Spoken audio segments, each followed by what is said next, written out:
à grand-père Leonardo, qui a consacré sa vie à la mer.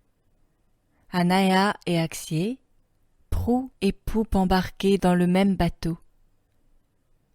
À Susanna, écume de la mer, Fatima. À mon père toujours, à Tata, la bonté incarnée.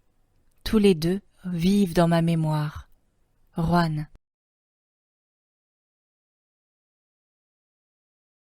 €1 est reversé sur la vente de cet album à l'association France Alzheimer.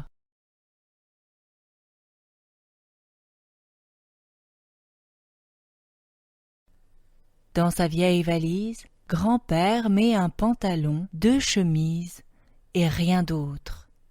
Au fond, Mariana aperçoit une photo de lui, habillé en marin.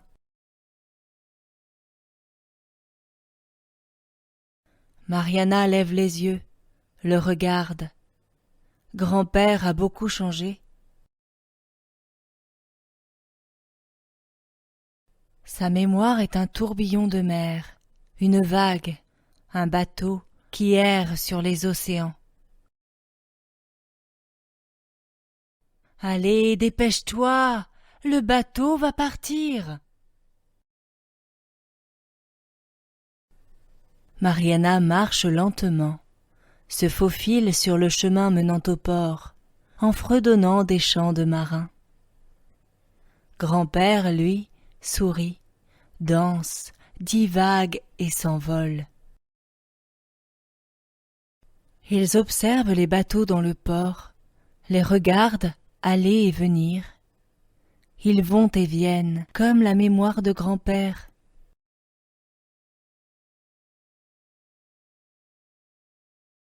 Mariana ferme ses yeux pour voir à travers ceux de son grand-père.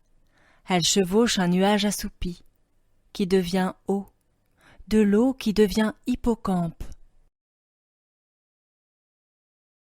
Il galope, et la mélodie d'un poisson trompette les guide au trésor d'un poisson-coffre. Les poissons-coffres protègent les souvenirs des marins disparus. Ils descendent de leur monture. Un banc de poissons-clowns les propulse sur la crête d'une vague, les faisant onduler sur les flots.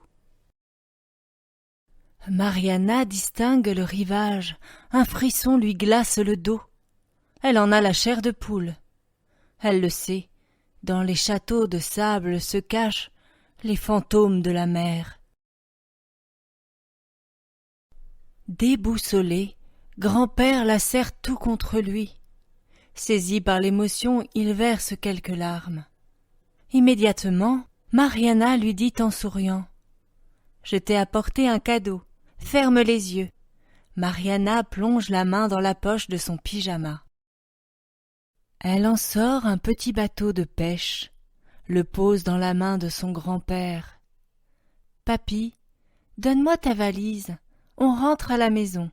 Maman nous attend. »